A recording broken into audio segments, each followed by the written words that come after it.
Momento de recibir a nuestro invitado de esta jornada, el economista Víctor Raúl Benítez. Con él vamos a estar conversando y pidiéndole más bien un análisis sobre la situación internacional y cómo esto afecta a la economía del mundo. Víctor, bienvenido, gracias por el tiempo.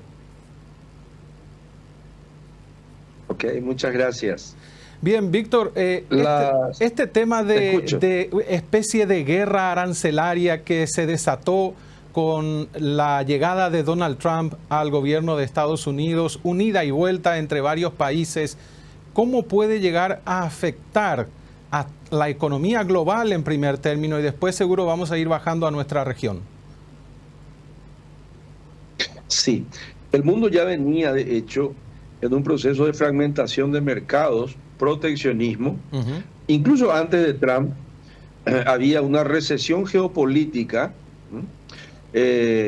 Ya no solamente con Trump, el hecho del Brexit, sí, de que se haya iniciado ya en Europa el Brexit, se desintegra el Reino Unido de la Unión Europea, y ahora Estados Unidos con Trump, que decide de una manera muy así contundente abrirse del mundo. Yo creo que tiene su origen en el fin del orden liberal internacional que se estableció en el año 1945, después de la Segunda Guerra Mundial, con Bretton Woods y el Banco Mundial, el FMI, OMC, ONU. Todas esas instituciones, incluyendo la OTAN, surgen después de dicha guerra. Y Estados Unidos, que tiene hoy 865 unidades, o tiene 865 unidades de bases militares all over the world, en el mundo, sí, más 1.350.000 soldados, de los cuales casi 400.000 fuera de los Estados Unidos, en parte también pagado por otros países, pero gran parte de esos soldados y esas bases, dependiendo del presupuesto de los Estados Unidos. Donald Trump dice, esta economía, con esta presión tributaria y con este nivel de endeudamiento, yo ya renuncio a eso, ya no nos da el cuero que la economía norteamericana, que tiene 26 trillones o billones de dólares de PIB, frente a 19 de China y 16 de la Unión Europea, 1,6 de Rusia, estoy hablando en billones de dólares. Sí. Entonces los Estados Unidos dicen, no, nosotros vamos a abrirnos, y para abrirnos vamos nomás necesitamos el consumo interno que suba, vamos a dejar, para lo cual necesitamos empleo, para lo cual necesitamos proteger nuestras fronteras, y eso va a hacer que haya inflación en Estados Unidos. Cuando hay inflación en Estados Unidos, sube la tasa de interés de la Reserva Federal, y al subir la tasa de interés de la Reserva Federal, pagamos todos, todo el mundo paga $1 más caro, y una escasez de dólares por el flight to quality. La mayoría de los ahorristas del mundo dicen, bueno, busco dólares, ¿y dónde voy a obtener rentabilidad buena con el dólar? En Estados Unidos, donde la tasa está a 4,75, 5%, lo que fuere. Y eso es lo que está pasando, y eso es lo que va a pasar. Flight to quality, $1 más caro, una tasa más cara y más atractiva para llevar tu dólar allá, y $1 más escaso en países como el Paraguay, como la Argentina, como el Brasil, $1 que puede pasar los 8.000 guaraníes por cada dólar, para la redundancia, en el año 2025. Sí.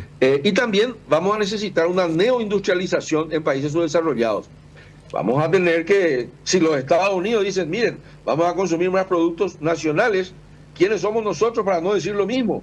En un mundo que se está desintegrando, cuya globalización, proceso de globalización se ha agotado.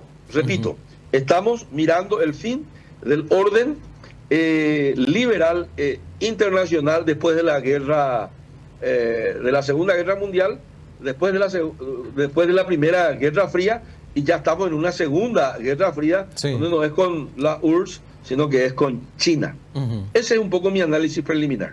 Ahora, esto que menciona usted, ¿ya se dio en otros momentos desde aquel 1945?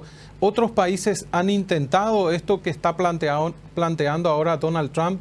¿Y cómo fue? ¿Cómo reaccionó el mundo ante esto, si es que se dio? Los Estados Unidos ya comenzaron este proceso. Siempre son los Estados Unidos los líderes En el 2003 ellos invaden Irak sin darle pelota a las propias instituciones que ellos crearon. Ejemplo, el Consejo de Seguridad de las Naciones Unidas. En el 2017 Trump ya comenzó también ese camino y yo creo que el gobierno Trump está vigente desde el 2017 hasta hoy. Hoy estamos en 2025.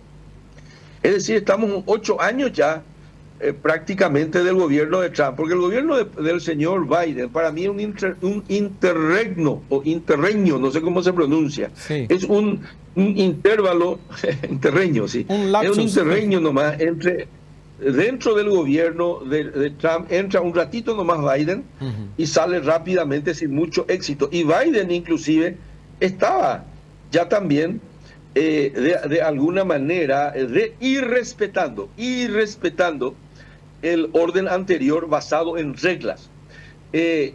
No hace mucho que comienza esto, porque yo debo reconocer que hacia fines del siglo pasado e inicio de este siglo es cuando el mundo más se integró. Llegó la globalización, la integración de los mercados comunes.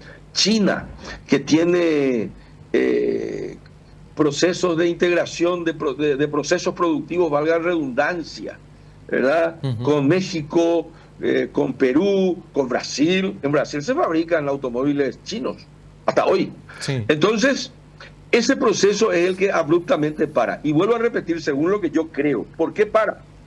Porque los Estados Unidos comienzan a boicotear las propias instituciones que ellos crearon. ¿Y por qué boicotean? Y boicotean porque es muy caro. El costo del expansionismo imperialista de los Estados Unidos es muy alto.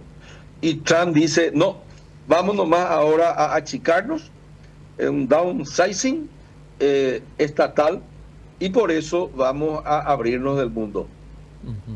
Creo que por allí va la mano.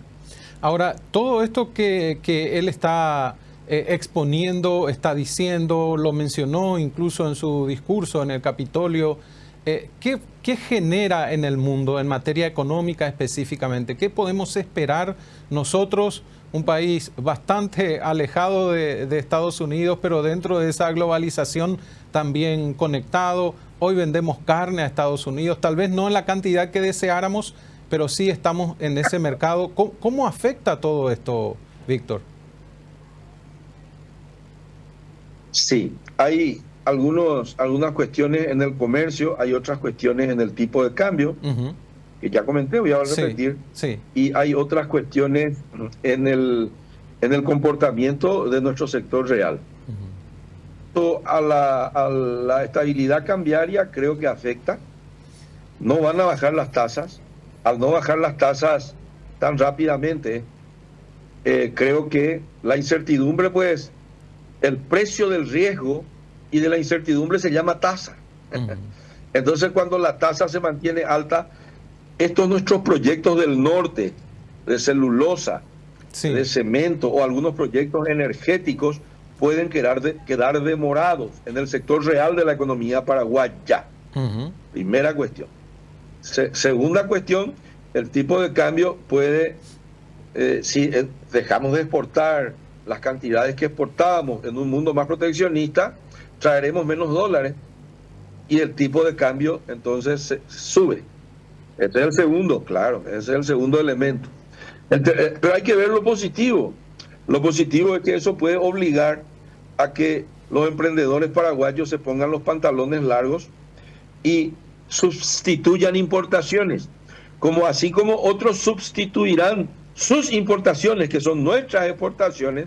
Nosotros también debemos comenzar a sustituir nuestras importaciones, que son las exportaciones de otros. Industrialización. Yo siempre recuerdo que yo como un pan de origen uruguayo, que hay en una cadena de convenience store aquí en Paraguay que se abre en 24 horas abre. Eso no puede ser más, ¿verdad?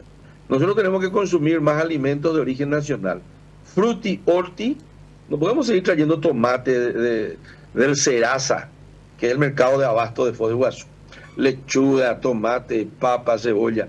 El Estado tiene que hacer una fuerte inversión en comida, tiene que invertir en invernaderos, tiene que invertir en industrias o facilitando créditos baratos a un montón de industrias que tienen que revivir. los calzados, la ropa. Hay que volver a invertir. Este es un mercado que no es muy, muy grande, pero hay que volver a invertir en ropa, calzados, alimentos y un montón de productos más para que nosotros tengamos una mayor autosuficiencia. Nosotros tenemos cualquier cantidad de galletitas extranjeras. Nosotros tenemos cualquier cantidad de salsas de tomate extranjeros. Nosotros tenemos cualquier cantidad de calzados extranjeros.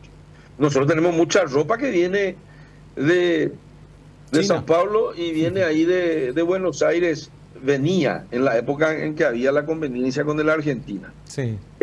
Por allí va la mano. Creo que hay que industrializar este país. El mundo se va a volver más proteccionista y nosotros vamos a tener que sobrevivir en ese mundo. El emprendedurismo, por el lado del sector privado está la salida, pero el Estado tiene que ayudar al sector privado con crédito, tasas, mano de obra calificada, un choque de gestión en la educación. El dólar va a estar más caro, les puedo asegurar. Aún sin todavía Trump, el año pasado el dólar casi llega a 8.000 debido al deterioro de los términos de intercambio. Subimos 20% en las toneladas de granos y en dólares vino empate. Entonces, ¿por qué? Porque el precio cayó 20%. O sea que subimos 20, pero en toneladas, pero en precio, como cayó 20, quedamos en un empate miserable. Viene una sequía y nos hacemos pomada. Sí. Ese es mi punto de vista. Ahora, sería imitar en alguna medida lo que el mismo Trump dice, es decir, lo que consume Estados Unidos, hacerlo en Estados Unidos. Tenemos en nuestro caso sería lo que consumimos Trump, acá, hacerlo acá. Estados Unidos es el líder del mundo capitalista de mercado. No es tan mala la idea de Trump en ese sentido. Él nomás es un poco exagerado en todas las cosas. Pero Alexander Hamilton, uno de los fundadores patricios de los Estados Unidos, comenzó la reforma agraria fines del siglo antes de los 1700, después de la independencia. Entonces, si Alexander Hamilton hizo dos cosas: repartió tierras atomizando la propiedad y repartió créditos pequeños a los farmers. De ahí nace el lejano oeste, de ahí nace la fortaleza de Ohio, donde hay cerdos, la fortaleza granelera de los Estados Unidos. Nace desde Alexander Hamilton. Nosotros todavía no hicimos nuestra reforma agraria. Demasiado poca gente tiene mucha tierra. 200 años atrasados estamos. Yo aplaudo la posibilidad de que el mundo, si es que el mundo se vuelve proteccionista, no digo que nos volvamos muy proteccionistas, pero sustituir importación. Esa es la jugada.